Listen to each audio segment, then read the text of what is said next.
Hello दोस्तों, आप सभी का एक बार फिर से हमारे इस YouTube चैनल आई कैन एक्सटी पे बहुत बहुत स्वागत है। जैसा कि आज 237वां सीबीटी की मीटिंग संपन्न हुई और इस सीबीटी की मीटिंग में बहुत सारे बातों पे चर्चा हुई, जिसमें पीएफ के इंटरेस्ट को लेकर चर्चाएं हुई, ईडीएलआई योजना पे चर्चा हुई, हायर पेंशनर पे चर्चा हुई और पीएफ से जुड़ी हुई जो भी समस्याएं हैं, कंप्लेन हैं, जो भी मुकदमे हैं, उन सभी का जल्द से जल्द निपटारा करने के बातों को लेकर चर्चाएं हुई। और इसमें ईपीएस 95 पेंशनरों के विषय में भी मैं बताऊंगा कि इस मीटिंग में इस मुद्दे पे क्या बातें हुई। तो आप लोग इस वीडियो को ध्यानपूर्वक अंत तक देखिए। यहाँ से सीबीटी मीटिंग में जो भी चर्चाएं हुई, जो भी बातें हुई, जो भी नई निर्देश दिए गए, उन सभी के विषय में आप लोगों को विस्तार से बताऊंगा। तो जैसा कि आप लोगों को बता दूं कि सीबीटी की मीटिंग हमारे केंद्रीय श्रम एवं रोजगार मंत्री श्री मनसुख मांडविया जी की अध्यक्षता में हुई और मीटिंग संपन्न होने के बाद दोपहर के 3:25 पर एक प्रेस रिलीज किया गया। और इस प्रेस रिलीज में जो सीबीटी की मीटिंग हुई है, उस मीटिंग में कौन कौन से मुद्दे पे चर्चाएं हुई, इस सभी को इस प्रेस रिलीज के माध्यम से इसकी जानकारी दी गई। तो चलिए मैं आपको इस प्रेस रिलीज की कॉपी के माध्यम से आप लोगों को यहाँ पे जो भी चर्चाएं हुई उस पर विस्तार से बताता हूँ। आप लोगों को बता दूं कि 237वीं सीबीटी मीटिंग के बाद एक प्रेस रिलीज की गई है। प्रेस रिलीज यहाँ पे आप देखिएगा, प्रेस रिलीज की ये कॉपी है। यहाँ पे श्रम एवं रोजगार मंत्रालय आपको ऊपर में नजर आ जाएगी। डॉक्टर मनसुख मांडविया ने कर्मचारी भविष्य निधि के केंद्रीय न्यासी बोर्ड सीबीटी की 237वीं बैठक की अध्यक्षता की। केंद्रीय बोर्ड ने वित्तीय वर्ष 2024-25 के लिए अपने ग्राहकों के लिए ईपीएफ पर 8.25% ब्याज की दर की सिफारिश की। तो आप लोगों को बता दूं कि सीबीटी मीटिंग के दरमियान ईपीएफ की रकम पर ब्याज की दर का निर्धारण होता है। इस मीटिंग में यह तय किया जाता है कि करंट वित्तीय वर्ष में ब्याज की दर कितनी रखनी है। तो इस वर्ष आपका जो ये अभी वित्तीय वर्ष चल रही है 2024 से 25, इस वित्तीय वर्ष के लिए ईपीएफ ने इस वित्तीय वर्ष के लिए सीबीटी मीटिंग में 8.25% ब्याज की दर की सिफारिश की गई है। हालांकि वित्तीय वर्ष 2023-24 में भी ब्याज की दर 8.25% ही थी। तो आप लोगों को बताओ कि इस वर्ष इस ब्याज की दर में किसी प्रकार की कोई भी चेंजेस नहीं की गई है। उम्मीद यह किया जा रहा था कि इस वर्ष ब्याज की दर में कुछ कटौती की जाएगी, लेकिन सभी पीएफ मेंबरों के लिए यह बहुत ही अच्छी खबर है। यहाँ पे ब्याज की दर जस के तस रखा गया है। ब्याज की दर में किसी प्रकार की कोई भी चेंजेस नहीं किए गए। इसके बाद ईडीएलआई योजना जो है उसमें कुछ संशोधन किए गए हैं। तो चलिए आगे देखते हैं। केंद्रीय श्रम एवं रोजगार तथा युवा कार्यक्रम एवं खेल मंत्री डॉक्टर मनसुख मांडविया ने आज नई दिल्ली में कर्मचारी भविष्य निधि ईपीएफ के केंद्रीय न्यासी बोर्ड सीबीटी की 237वीं बैठक की अध्यक्षता की। बैठक में बोर्ड के उपाध्यक्ष तथा केंद्रीय श्रम एवं रोजगार तथा सूक्ष्म लघु एवं मध्यम उद्यम राज्य मंत्री सुश्री शोभा करंदलाजे, सह उपाध्यक्ष तथा सचिव श्रम एवं रोजगार मंत्रालय सुश्री सुमिता डावरा जी और सदस्य सचिव केंद्रीय पीएफ आयुक्त श्री रमेश कृष्णमूर्ति भी उपस्थित रहे। वित्तीय वर्ष 2024 के लिए सीबीटी के सदस्यों ने खाता में ईपीएफ संचय पर 8.25% वार्षिक ब्याज दर जमा करने की सिफारिश की। केंद्र सरकार द्वारा ब्याज दर को आधिकारिक रूप से अधिसूचित करने के बाद ईपीएफओ ग्राहकों के खाते में ब्याज दर जमा करेगा। आप लोगों को बता दूं कि ब्याज दर का एक बार जो सीबीटी मीटिंग में सिफारिश की जाती है, यह सिफारिश फिर श्रम एवं रोजगार मंत्रालय में भेजी जाती है। वहां से अप्रूवल मिलने के बाद फिर वित्त मंत्रालय में इस सिफारिश को भेजी जाती है और वित्त मंत्रालय से पास होने के बाद यह इस निर्णय को फिर लागू किया जाता है। इसके बाद ईडीएलआई योजना के तहत बीमा लाभों में वृद्धि। कर्मचारी जमा से जुड़ी हुई बीमा ईडीएलआई योजना के बीमाविक मूल्यांकन के बाद बोर्ड ने सदस्यों के परिवार को अधिक वित्तीय सुरक्षा और सहायता प्रदान करने के लिए योजना में प्रमुख संशोधन की अनुमति दी है, जिसमें पहला संशोधन यह किया गया है कि सेवा के 1 वर्ष के भीतर मृत्यु होने पर न्यूनतम लाभ की शुरुआत। यानी कि आप लोगों को बता दूं कि पहले ईडीएलआई योजना का लाभ उन्हीं लोगों को मिलता था जिनकी सेवा जो है वो 1 वर्ष से अधिक की हो गई, यानी कि जिनका ईपीएफ खाता 1 वर्ष से अधिक उसमें कंट्रीब्यूशन जमा हो रहा है, तो उसके बाद ही ईडीएलआई योजना के लिए वो पात्र होते थे। लेकिन यहाँ पे संशोधन किया गया है और संशोधन में यह किया गया है कि अब 1 वर्ष के भीतर के भी सेवा होगी, यानी कि आपका कंट्रीब्यूशन 1 वर्ष से कम भी जमा होगी तो भी आपको इस योजना का लाभ मिलेगा। अगर किसी कारण से सदस्य की मृत्यु हो जाती है और उनका कंट्रीब्यूशन 1 वर्ष से कम ही जमा होता है तो भी उनको इस योजना का लाभ मिलेगा। इसमें 50,000 रुपए की जीवन बीमा का लाभ प्रदान किया जाएगा। इस संशोधन से हर साल सेवा के दरमियान होने वाले 5,000 से अधिक मृत्यु मामले में अधिक लाभ मिलने की उम्मीद है। इसके बाद दूसरा जो संशोधन किया गया है, यहाँ पे गैर योगदान अवधि के बाद भी सेवा में रहते हुए मृतक सदस्यों के लिए लाभ। यानी कि पहले ऐसे मामलों में ईडीएलआई लाभ से इनकार किया जाता था क्योंकि इन्हें सेवा से बाहर मृत्यु माना जाता था।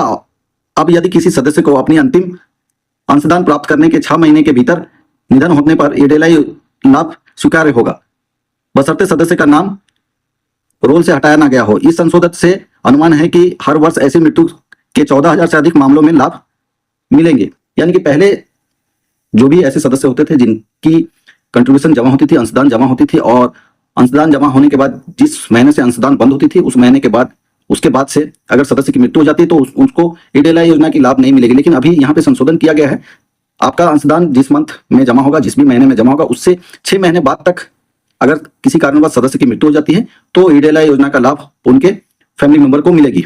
इसके बाद तीसरा जो संशोधन किया गया है, सेवा निरंतरता पर विचार। पहले 2 प्रतिष्ठानों में रोजगार के बीच 1 या 2 दिन का अंतर होने पर न्यूनतम 2.5 लाख रुपए और अधिकतम 7 लाख रुपए ईडीएलआई लाभ से इनकार कर दिया जाता, क्योंकि 1 वर्ष की निरंतरता सेवा के शर्त पूरी नहीं होती। नए संशोधन के तहत रोजगार के 2 दौरों के बीच 2 महीनों तक के अंतराल को अब निरंतर सेवा माना जाएगा। इससे अधिक मात्रा में ईडीएलआई लाभ के लिए पात्रता सुनिश्चित होगी। इस परिवर्तन से हर साल सेवा में मृत्यु के 1000 से अधिक मामलों में लाभ मिलने की उम्मीद है। यानी कि पहले अगर आप किसी एक कंपनी में काम करते थे और उस कंपनी को छोड़ के दूसरे कंपनी को ज्वाइन करते हैं, और तो अगर आपका 1 या 2 दिन के भी बीच में गैप होती है तो आपको 1 वर्ष में उसको नहीं काउंट किया जाएगा। इससे 2.5 लाख रुपए या 7 लाख रुपए तक का हानि होने की संभावना रहती थी। लेकिन अभी आपको एक कंपनी से अगर आप काम छोड़ के दूसरे कंपनी को ज्वाइन करते हैं और उस बीच में 2 महीनों का अंतराल भी होगा तो भी उसे इस सेवा का लाभ मिलेगा। इन संशोधनों के परिणाम स्वरूप हर साल सेवा के दौरान मृत्यु के 20,000 से अधिक मामले में ईडीएलआई के तहत अधिक लाभ मिलने का अनुमान है। इस सुधारों का उद्देश्य ईपीएफ सदस्यों के परिवार के लिए सामाजिक सुरक्षा लाभों को बढ़ाना, बेहतर वित्तीय सुरक्षा सुनिश्चित करना और संकटग्रस्त परिवारों की कठिनाइयों को कम करना है। इसके अलावा उच्चतम न्यायालय के पेंशन भोगियों को उच्च वेतन पर पेंशन निर्णय पर जानकारी। तो यहाँ पे जो आपको हायर पेंशनर है, हायर पेंशन से जुड़ी हुई जितने भी एप्लीकेशन हैं उस पर भी विचार किया गया। यहाँ पे बताया गया कि उच्च वेतन पर पेंशन से संबंधित उच्चतम न्यायालय के दिनांक 4/11/2022 के निर्णय के कार्यान्वयन के लिए ईपीएफओ द्वारा सदस्यों, पेंशन भोगियों, नियोक्ताओं की सुविधा के लिए विभिन्न कदम उठाए गए। केंद्रीय न्यासी बोर्ड की जानकारी दी गई कि ईपीएफओ एक मिशन मोड पर काम कर रहा है और 72% आवेदनों पर कार्रवाई की जा चुकी है। यानी कि आपका जो हायर पेंशन के लिए जितनी भी एप्लीकेशन जमा हुई है उसमें से 72% ऐसे एप्लीकेशन है जिसका निपटारा कर दिया गया है। हालांकि यहाँ पे बहुत सारे ऐसे एप्लीकेशन है जो कि रिजेक्ट किया गया है, लेकिन उन सभी एप्लीकेशनों में भी 72% एप्लीकेशन का निपटारा अभी तक हो चुका है। कर्मचारी भविष्य निधि संगठन ईपीएफओ ने जनवरी 2025 के सभी क्षेत्रीय कार्यालयों में केंद्रीकृत पेंशन भुगतान प्रणाली को सफलतापूर्वक लागू किया है।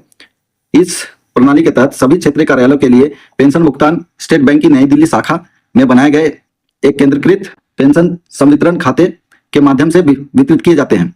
इससे पेंशन भोगियों को शिकायतों में काफी कमी आएगी, जिन्हें पहले अपने मामले के विवरण को एक क्षेत्रीय कार्यालय से दूसरे क्षेत्रीय कार्यालय में स्थानांतरित करने के लिए लंबे समय तक प्रतीक्षा करनी होती थी। जनवरी 2025 के दरमियान सीपीपीएस के माध्यम से 59.35 लाख पेंशन भोगियों का 1710 करोड़ रुपए की पेंशन वितरित की गई है।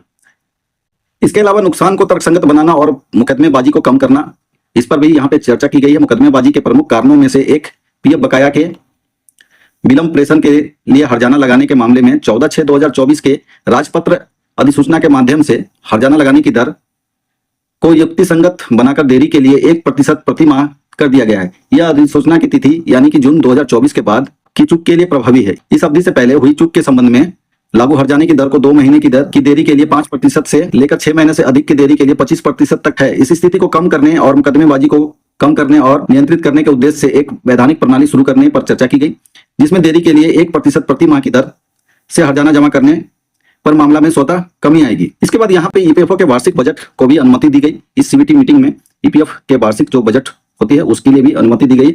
बोर्ड ने ईपीएफओ और इसके द्वारा प्रशासित योजनाओं के लिए वर्ष 2024-25 के संशोधित अनुमान और वर्ष 2025-26 के बजट अनुमान को भी अनुमति प्रदान की गई। और आप लोगों को बता दूं कि सीबीटी मीटिंग के दरमियान ईपीएस 95 से जुड़ी हुई किसी भी मुद्दे पे किसी प्रकार की कोई चर्चा नहीं की गई।